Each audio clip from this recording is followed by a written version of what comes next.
religiosa.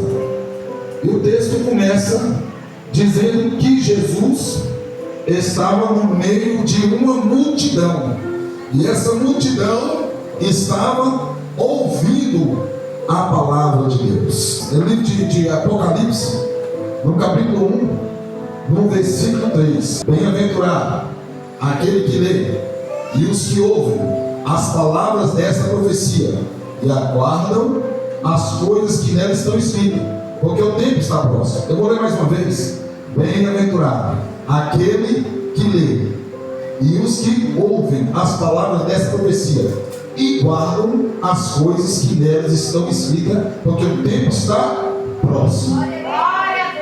O nosso manual de vida é a palavra do Senhor. A palavra do Senhor se renova todos os dias. A palavra do Senhor, ela é como uma espada.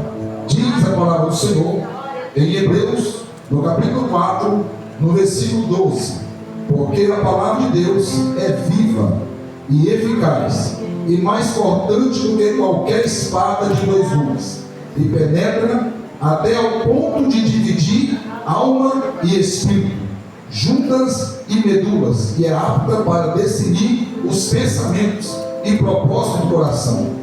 E não há criatura que não seja manifesta na sua presença. Pelo contrário, todas as coisas estão descobertas e patentes aos olhos daquele a quem temos de prestar conta. Então, a palavra de Deus, ela transforma a vida, ela cura a alma. É como uma espada que corta para a esquerda, e corta para a direita, e corta para trás, e corta para frente. A palavra de Deus, quando ela é manifestada no coração do homem, ela transforma a alma. Amém? Conseguiram pescar nada. E no momento que os discípulos estão, os futuros discípulos, vamos dizer assim, estão lavando as redes, chega uma multidão, e no meio dessa multidão chega Jesus Cristo. Aleluia. Mas Jesus Cristo, que era a palavra, ele era a própria palavra, aquela palavra foi contagiando aquela multidão. Jesus está pregando a palavra para a multidão, mas também está olhando para o barco, está olhando para a rede, está olhando para os discípulos. Jesus está falando com cada um aqui neste lugar, mas também está olhando para a sua casa, está olhando para a sua família, está olhando para os teus caminhos. Os olhos do Senhor estão em todos os lugares. E quando nós nos entregamos ao Senhor verdadeiramente, de corpo, alma e coração, então Jesus, ele começa a trabalhar nos nossos caminhos. Amém? Os futuros discípulos estavam lavando a rede. Então, se eles estavam lavando a rede, é porque eles tinham parado de pescar. Eles tinham desanimado, não conseguiram pegar nada.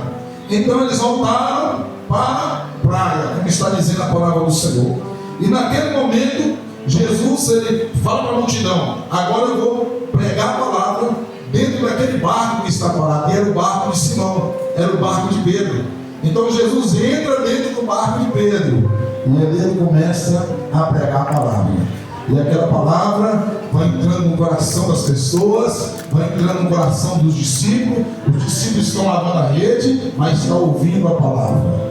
Os discípulos estão lavando a rede, mas Jesus está dentro do barco dele. Olha o que Jesus está dizendo. Você está pensando em parar, e Jesus está pensando em continuar. Aleluia. Você está pensando em desistir, e Jesus está pensando em te levantar. Louvado seja o nome do Senhor. Você está vendo portas fechadas, mas Jesus está vendo portas abertas. Glória a Deus, aleluia.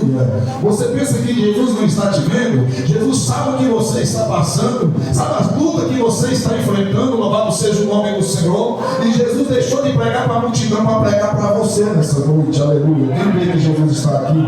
Jesus deixou de pregar para a multidão para pregar para você que está aqui. Louvado seja o nome do Senhor Jesus. Quem pode dar glória? Jesus estava vendo tudo, mas agora aquele barco que estava parado, que não tinha peixe, ele deixou de ser barco para ser o altar de Deus. Aleluia. A sua casa tem que ser o altar de Deus. O seu ministério tem que ser o altar de Deus. Na sua família, tem que ter o altar de Deus.